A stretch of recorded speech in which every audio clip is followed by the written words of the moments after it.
These are teachers who are apparently teaching others how to call for adhan, if you want to call it that.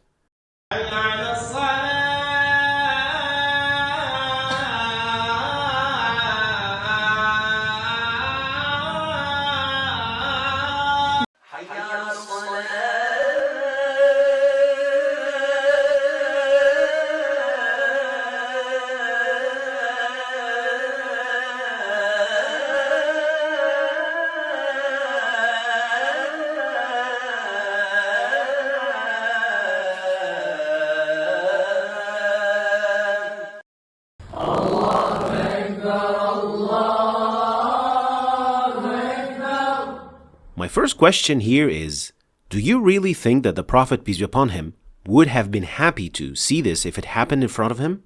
Did he, peace be upon him, and the Sahaba teach adhan like this? Did they have to wait for 6 or 7 minutes listening to Bilal calling for adhan in that manner? Personally, I wouldn't think that the Prophet, peace be upon him, would have been happy seeing this, and I'm pretty sure he didn't do this when teaching the adhan. But then, what is really the problem with this? Aren't we supposed to beautify the adhan with our voices? Isn't that what they were going for? Well, first of all, the main purpose of the adhan is calling for prayer. This is the first and the main function of the adhan, not competing in who has the most beautiful voice. Beautifying the adhan is a sunnah. But even this has to be done with standards and measures and not to be left to the imagination of each individual. That's why the scholars of Islam stated that calling for adhan requires following the rules of tajweed in terms of makharij, how each letter is pronounced, and without exaggeration or over-elongation, which in cases can lead to changing the meaning if not followed. So giving an adhan with a word having 25 or 30 harakah is just way too much and beyond any standards. But then you might be thinking, adhan is not Quran, so why should we apply tajweed rules on it then? Well, many tajweed rules are actually part of the speech rules in the Arabic language. Idgham, qalqala, natural mad, and many others. So if you really want to elongate and extend a certain word in the adhan, following the tajweed rules is really the highest limit you can go, and going beyond that is beyond any reasonable standard or measure related to Arabic. To understand this further, let's see an example from a different language. This sentence, he can play. This is how we should read it in English. But I can also read it like this. He can play. He did indeed understand what I said, but it is just not how we are supposed to say it. It doesn't follow the speech rules, unless I was singing it, of course. Similarly, the word as-salah, for example, the longest this word can ever be elongated is 6 counts when stopping at it. That is when considering the recitation rules. Any longer than this just doesn't exist and is wrong. It might still be understood, but it is wrong. That's why scholars of Islam stated that elongating adhan or singing it, like we've seen, is makruh and should not be done. And this is not just the opinion of contemporary scholars. It was narrated that Abdullah ibn Umar said to a man, I dislike you for the sake of Allah. And then he said about this man that he sings the adhan and takes payment for it. Also, Imam Ash-Shafi'i said, I love reciting the adhan with clarity and proper articulation, without elongation, singing the words or rushing them.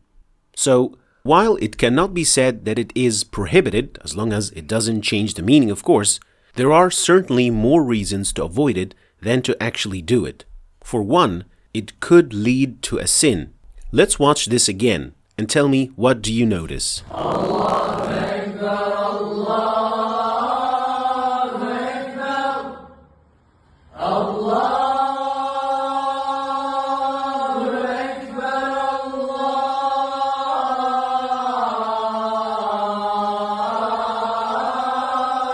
Akbar.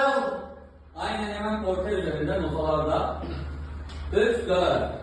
Allahu Ekber, Allahu Ekber. Notice how learning in this way has led these men to learning music to be able to get the melody right. This is what happens when we prioritize the melody over the main purpose of the adhan. So an action that is makruh has now led to something even worse. Another reason is the wrong imitation, leading to serious mistakes. When people with less experience hear all sorts of adhans being elongated left and right like this, they would feel they want to do that too. But because they are not as experienced, they might fall into making serious mistakes in adhan, like elongating the best name in a wrong way.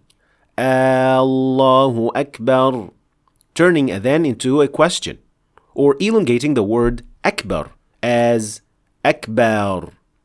Allahu Akbar, which is a very common mistake, and the word Akbar means drums.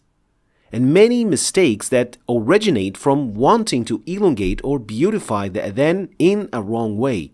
And some mistakes can actually invalidate adhan entirely. So, while performing adhan in this manner cannot be said that it is prohibited, as long as it doesn't change the meaning of the words, of course, it is at best makruh, as stated by the scholars of Islam. And it opens doors for some people to want to learn music to perform adhan in that manner, or worse, end up imitating it in a wrong way, causing them to mispronounce words and in cases corrupt the meaning of one of the most beautiful practices in Islam. Thanks for watching. If you want to start learning the tajweed, then start with this playlist. And also, don't forget to check my latest book about tajweed and download the companion app. Thanks for watching, and I'll see you next time.